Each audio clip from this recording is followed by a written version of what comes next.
السلام علیکم، میرا نام ماجد حسین ہے اور غربت جانا کے بعد میں آپ کے لیے ایک اور نیو ناول لے کر آیا ہوں جس کا نام ہے فنائے جنون اور اس کی رائٹر ہے مرہا راجپوت۔ یہ ناول ان کی پرمیشن سے پوسٹ ہو رہا ہے، تو ڈسکرپشن میں ان کا نام اور ان کی انسٹاگرام کی آئی ڈی دوں گا، تو آپ لوگوں نے جا کر ان کو لازمی سے فالو کرنا ہے اور ان کا شکریہ ادا کرنا ہے کہ انہوں نے ہمیں پرمیشن دی۔ تو چلتے ہیں ناول کی طرف۔ یہ منظر لاہور کے بحریہ ٹاؤن کا تھا۔ آسمان پر کالا رنگ چھا چکا تھا، رات گہری ہو گئی تھی۔ 12 بجنے میں صرف 10 منٹ رہتے تھے۔ اس وقت بحریہ ٹاؤن میں خاموش فضا ایک دوسرے سے ٹکراتی گزرنے لگی، مگر خاموش فضا میں جلد ہی ارتعاش پیدا ہونے والا تھا۔ انہیں ٹکر دینے والے دو سپوت تھے جو خاموشی میں بھی طوفان لے آیا کرتے تھے۔ چٹکی، جلدی کرو، دیکھو تھوڑا ہی وقت رہ گیا ہے۔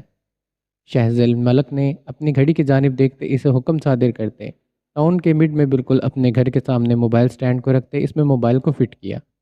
میرے ہاتھی جیسے بھیا، تھوڑا کام آپ بھی کر لیں۔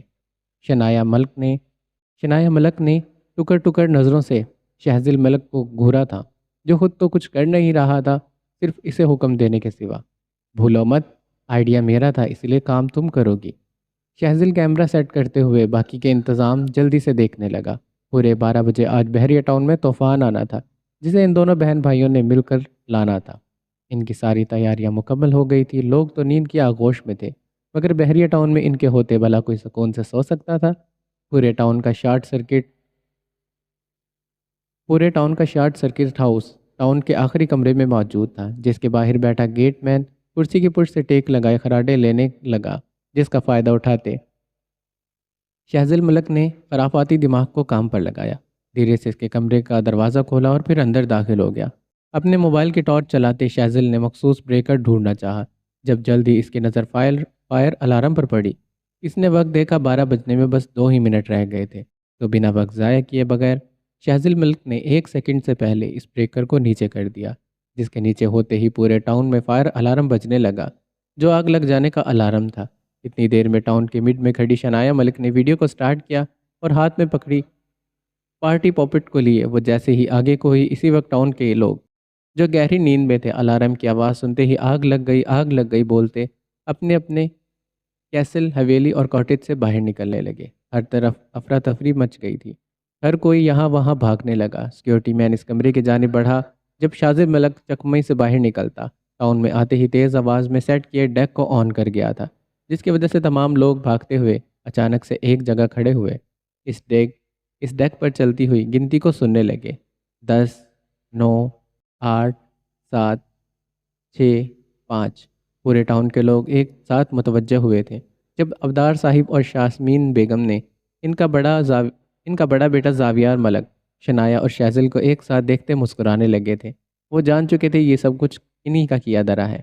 4، 3، 2 اور پھر ایک، اور پھر جیسے ہی ایک ہوا، آسمان پر ایک دم سے آتش بازی شروع ہونے لگی۔ بیک وقت آسمان پر ہیپی نیو ایئر لکھا گیا، جبکہ شنایا اور شہزل دونوں ایک ساتھ بلند آواز میں خوشی کا اظہار کرتے ہیپی نیو ایئر کے نعرے لگانے لگے، جس کی بدولت خوف میں کھڑے لوگ چہرے پر کشمکش کا شکار ہوئے تھے۔ اب تو ہر کوئی سمجھ چکا تھا شہزل اور شنایا کے ہوتے بھلا وہ ہیپی نیو ایئر سو کر کیسے گزار کر سکتے تھے۔ آسمان پر ایک ساتھ ڈھیروں سارے رنگ برنگے ڈیک پر اب ہلکا ہلکا میوزک شروع ہونے لگا۔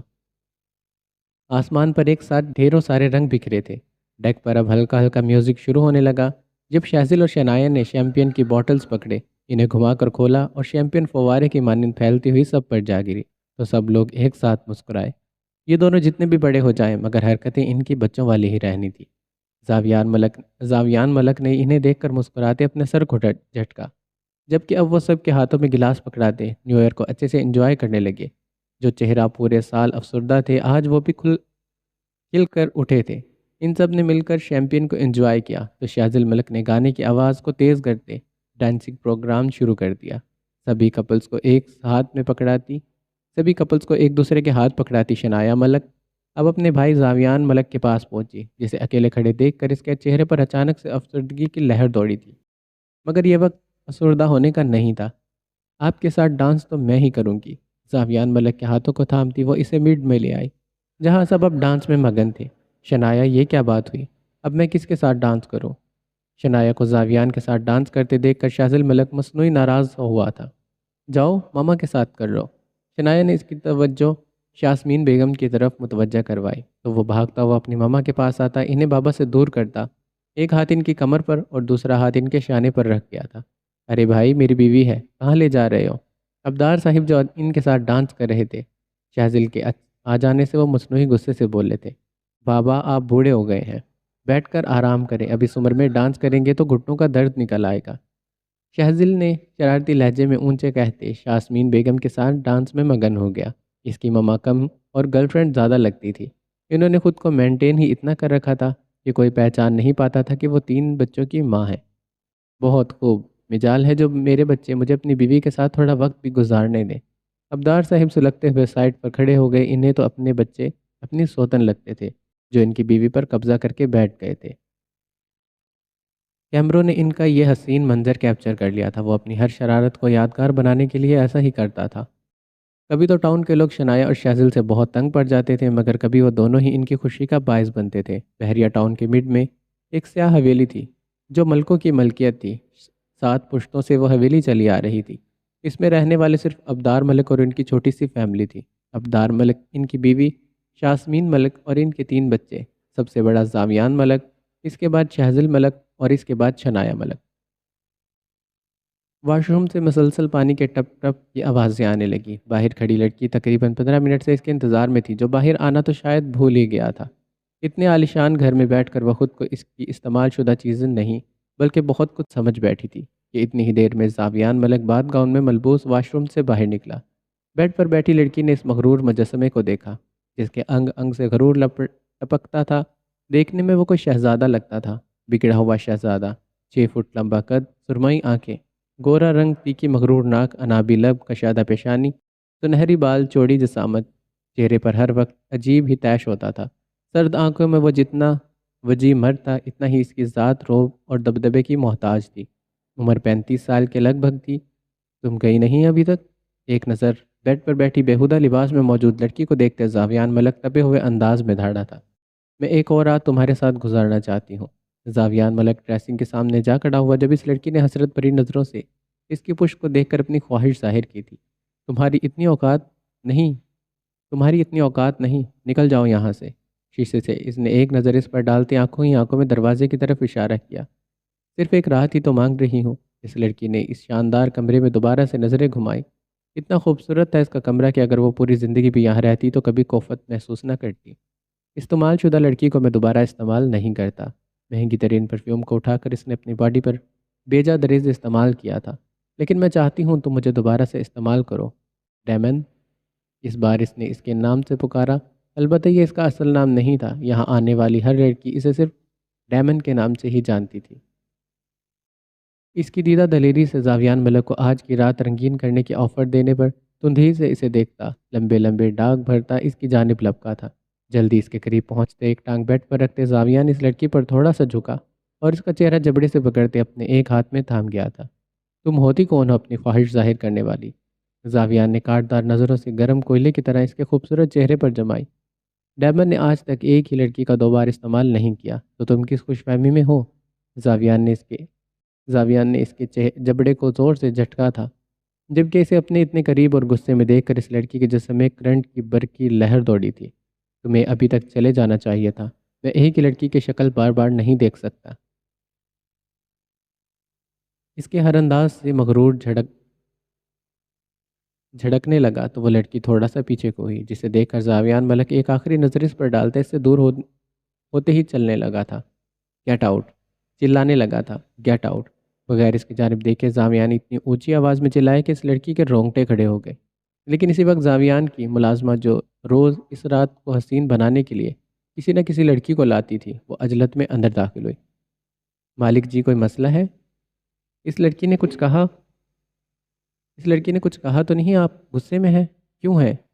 ملازمہ نے ایک نظر اس لڑکی پر ڈالی جو رات والی نائٹی میں ملبوس تھی۔ اس لڑکی کو میرے کیسل سے باہر کرو۔ زاویان کا اس کا مطالبہ پسند نہیں آیا تھا۔ آخر اس کی اتنی ہمت کیسے ہوئی وہ زاویان ملک کو ایک رات مزید گزارنے کی آفر کرے؟ جی مالک، جیسا آپ چاہیں۔ درمیانی عمر کی ملازمہ نے آگے بڑھ کر اس لڑکی کو اپنے قابو میں کیا جو اچانک ہی سہم گئی تھی۔ بہت غرور ہے نا تمہیں خود پر، دیکھنا بہت جلد تمہارا یہ غرور چکنا چور ہو جائے گا۔ وہ لڑکی زہر خندق لہجے میں بولتی ملازمہ کو خود سے دور کرتی دروازے کی جانب بڑھنے لگی۔ جب جاویان ملک اس کی زبان درازی پر 2 قدم آگے لیتا، اسے بالوں سے کھینچتے اپنے سینے کے ساتھ لگا گیا تھا، جس کی بدولت بیک وقت اس کے منہ سے سسکی برآمد ہوئی۔ بہت زبان چلنے لگی ہے تمہاری، بھولو مت تم میری بستر کی زینت خود بنی ہو۔ تمہیں میں خود نہیں لایا بلکہ تم خود میری ایک رات بنانے آئی تھی۔ زاویان نے اس کے بالوں پر پکڑ مضبوط کی اور اس کے اوقات یاد کروانی ضروری سمجھی، اور یہ سچ تھا۔ اس کیسل میں جو بھی لڑکی آتی تھی وہ اپنی مرضی سے آتی تھی، کبھی اس نے کسی لڑکی کو وقت گزاری کے لیے مجبور نہیں کیا تھا۔ اسے ڈیرنگ روم میں بند کر دو، 2 دن باہر رہے گی تو زبان بھی بند ہو جائے گی اور عقل بھی آ جائے گی کہ کس طرح کس سے بات کرنی چاہیے۔ زاویہ نے حاکمیانہ لہجے میں بولتے اس کے بالوں کو چھوڑتے ہوئے لڑکی کو آگے کی جانب دھکا دیا، جس کی وجہ سے وہ سیدھی فرش پر دروازے کے پاس جا گری۔ نہیں ڈیمن، تم ایسا نہیں کر سکتے۔ اپنی سزا سنتے وہ لڑکی ٹوٹے پھوٹے لہجے میں بولنے لگی، جبکہ زاویان کی ملازمہ اسے بازو سے پکڑے ڈیرنگ روم میں لے جانے لگی، مگر اس دوران اس لڑکی نے پورے کیسل میں ہنگامہ مچا دیا تھا۔ صبح کا سورج بھی سفید حویلی میں خوشی نہیں لا سکا تھا۔ آج بھی وہ سب ڈائننگ روم میں موجود تھے، مگر ایک عجیب سناٹا تھا، ایک موت کا سا سناٹا۔ 6 مہینے پہلے ہوئے واقعے کو وہ ابھی تک نہیں بھولے تھے۔ غم تازہ تھا اور بہت ہی زیادہ تھا۔ آج بھی ان کے پاس سب کچھ تھا، مگر جس کی شدت سے ضرورت تھی وہ تو 6 مہینے پہلے ہی انہیں افسردہ چھوڑ کر چلی گئی تھی۔ ان کی لاڈلی بہن زرلین شاہ، زاویان ملک کی منگ، جو ایک غلط فہمی کی وجہ سے آج ان سب میں موجود نہیں تھی، وہ مر چکی تھی اور اس کی موت ہر کسی کی زبان پر کلف لگا گئی تھی۔ ان سے ان کی مسکراہٹ چھین گئی تھی۔ 6 مہینے سے سفید حویلی والے جیسے مسکرانا بھول گئے تھے۔ اگر وہ کبھی مسکراتے تو فقط تنزیہ۔ ناشتے کی ٹیبل پر صرف نیہان ملک کی کمی تھی، جو کبھی سے جاگنگ پر گئی ہوئی تھی۔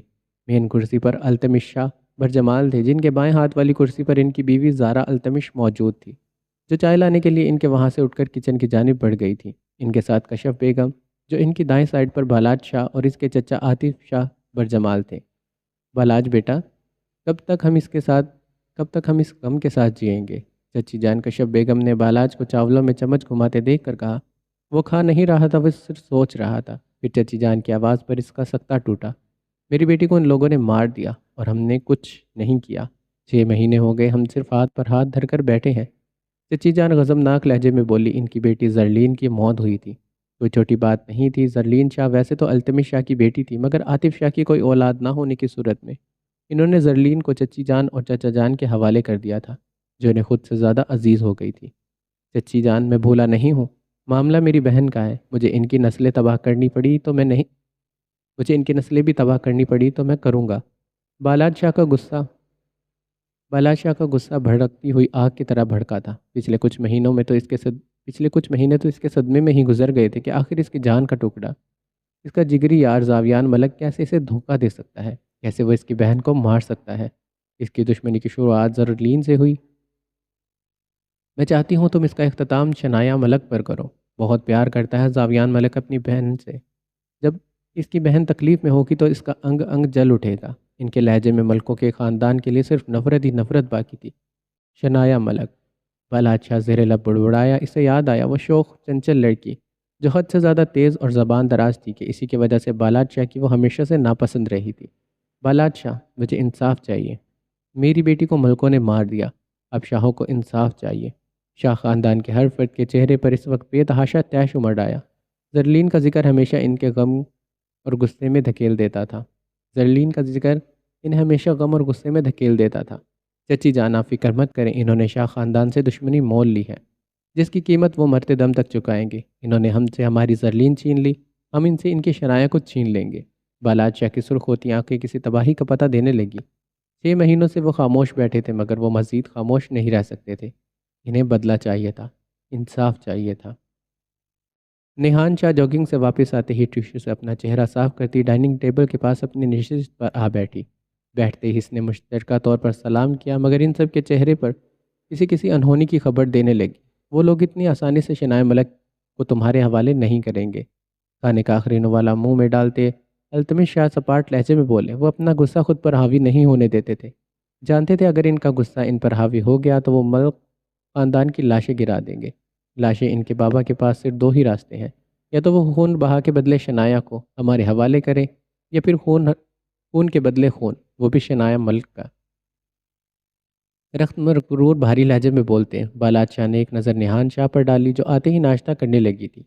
وہ جانتا تھا اپنی چھوٹی بہن کو جو دنیا کی باتوں میں بہت کم توجہ دیتی تھی، خود میں مگن رہنے والی نہان شاہ جو مسکرانا تک بھول گئی تھی۔ آخر اس کی زندگی نے اس سے کون سا روک دیا تھا جو وہ برسوں پہلے ہی اتنی خاموش ہو گئی تھی، اور آج تک اس کی خاموشی کی وجہ کوئی نہیں جان پایا تھا۔ سفید حویلی جو گاؤں کے شروع میں ہی تھی، جسے شاہوں کی حویلی کے نام سے بھی جانا جاتا تھا۔ التمش شاہ اور عاطف شاہ دو بھائی تھے۔ ان دونوں نے ہی اپنے بچوں کے ہمراہ ایک ساتھ ایک حویلی میں زندگی بسر کی تھی۔ التمش شاہ جس کی بیوی زارا شاہ تھی، اور ان کے 3 بچے تھے۔ سب سے بڑا سید بالاج التمش شاہ، اس کے بعد زرلین شاہ، اور اس کے بعد نہان شاہ۔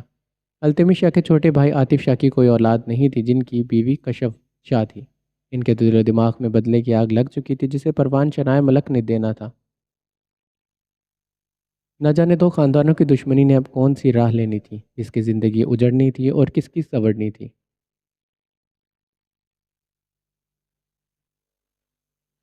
مشائم، مشائم، کہاں ہو تم؟ انابیہ کچن میں آتے اسے آوازیں لگانے لگی، جانتی تھی وہ لڑکی سے صرف کچن میں ہی مل سکتی ہے۔ جی انابیہ، بولو کچھ چاہیے؟ کھیر میں چمچ گھماتے مشائم نے بغیر اسے دیکھے مصروف انداز میں کہا تھا۔ یہاں تو دیکھو میری طرف، بتاؤ کیسی لگ رہی ہوں میں؟ انابیہ کی خوشی کا تو آج کوئی ٹھکانہ ہی نہیں تھا۔ وہ مشائم کی توجہ اپنی جانب مبذول کرواتی خود گھوم کر اپنا لشپش حلیہ دکھانے لگی تو مشائم نے کھیر سے دھیان ہٹا کر اس نازک سی لڑکی کی طرف دیکھا جو بہت پیاری لگ رہی تھی۔ گلابی رنگ کی پیروں کو چھوتی گھیرے دار فراک، سر پر لیا سلیقے سے دوپٹہ جو اس کے تمام بالوں کو چھپائے ہوئے تھا، پیروں میں خود چہرے پر ہلکا سا میک اپ۔ اتنی سی تیاری میں انابیہ مشائم کو بہت پیاری لگی تھی۔ ارے واہ انابیہ، آپ تو بہت پیاری لگ رہی ہو۔ مشائم نے دل سے اس کی تعریف کی تو وہ مزید مسکرائی۔